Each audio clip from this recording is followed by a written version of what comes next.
Oi, pessoal! Projeto Marcas de Combate, 5 minutos de mulheres que correm com os lobos aqui no nosso Instagram todo dia, menos domingo. Nesse sábado eu não fiz, que eu estava muito ocupada, dos nossos ritmos naturais.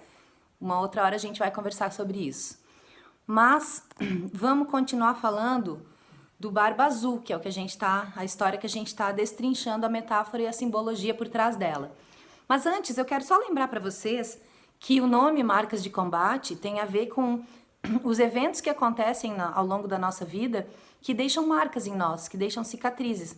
Algumas dessas cicatrizes são visíveis, né? A gente quebra um braço, a gente bate ou a gente queima a nossa pele, coisas que ficam visíveis, mas tem outras cicatrizes que ficam só aqui dentro, ou só aqui dentro, mas que também podem doer e a gente precisa lembrar que elas fazem parte da nossa história e que a gente não precisa ser vítima da nossa história. A gente pode simplesmente assumir a nossa história como ela aconteceu e fazer o melhor que a gente pode daqui para frente. E é sobre isso que a gente vai falar hoje no Barba Azul, porque a gente está naquele momento em que a irmã mais nova, a esposa que casou com o Barba Azul, ela recua, pede um tempo para o Barba Azul para que ela possa se reconciliar com Deus e com a sua família antes de que ela vá para a Câmara da Morte. E esse momento é um momento em que ela, na verdade, está buscando uma estratégia para se libertar. Ela está buscando uma estratégia para deixar de ser uma vítima. Então, a gente vai começar a trabalhar sobre isso agora. Vamos começar a pensar como fazer isso. Então, lá na metáfora, ela recua. Isso é o quê? Ela não age de imediato, ela não responde de imediato, dando a entender que ela aceitou morrer lá na salinha do Barba Azul. Mas, na verdade, o que ela está fazendo é indo conversar com as irmãs e perguntando: vocês estão vendo a chegada dos nossos irmãos? Então, vamos entender essa metáfora aí. Então, as irmãs mais velhas são aquela parte da nossa psique que sabe coisas intuitivamente, que sabe coisas pela própria vivência que já teve, tá?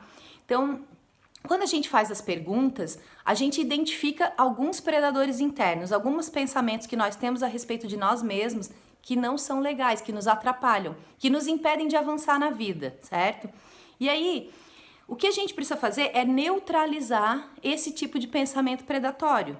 Então, uma das melhores maneiras que você pode fazer para identificar o pensamento predatório e para neutralizar é encontrar aqueles lugares em que você é generalista, onde você faz generalizações, porque as generalizações quase nunca são verdade, né? Então, não vou dizer que elas nunca são verdade, senão eu estaria generalizando, mas elas quase nunca são verdade, porque é muito difícil você englobar todos os casos em uma possibilidade.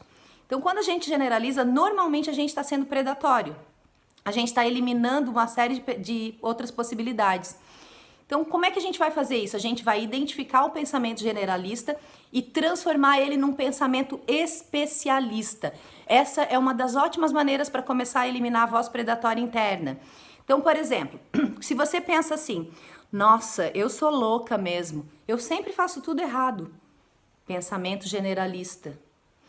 Eu sempre estou atrasada, eu sempre acordo atrasada, eu sempre chego atrasada, eu sempre entrego as coisas atrasada.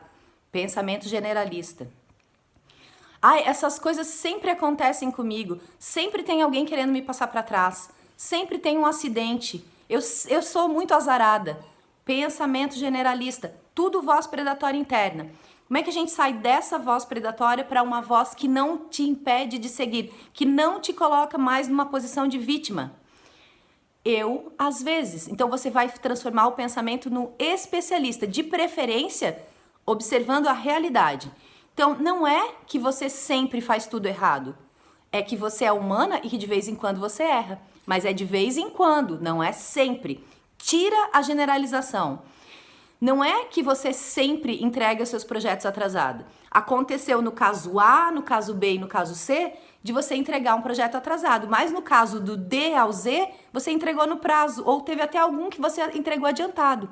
Então, traz aquela generalização para a realidade em si, onde você, sim, em alguns momentos você não foi eficiente, boa, etc., não acertou, mas em outros casos você acertou. E teve outros casos que foi um meio do caminho, não foi nem erro nem acerto, foi um meio do caminho. E isso é uma ótima maneira de começar a eliminar a voz predatória interna e também externa, porque se alguém chega para você e fala uma generalização e que quase nunca é verdade, você deve sim se posicionar e dizer: não, olha, não é verdade que eu sempre atraso os nossos encontros. Eu me atrasei no dia 18, me atrasei no dia 20, mas nos dias 24, 27, 29 eu não me atrasei. Então você começa a estabelecer limites sobre o que você aceita ouvir a respeito de você mesmo. Porque além da nossa voz interna, a voz externa também tem influência sobre a nossa visão sobre nós mesmos. Tá certo? Então, estamos recuando para dar a volta, chamando as nossas irmãs. Uma das maneiras de chamar as irmãs é lembrar que a gente não deve generalizar, porque a generalização quase nunca é verdade. E ela, quando ela é para o mal, ela faz a gente pensar coisas ruins a nosso respeito. Então eu já desisto, eu já nem vou tentar um negócio, porque, né? Eu não consigo aprender inglês. Eu já tentei e não consigo.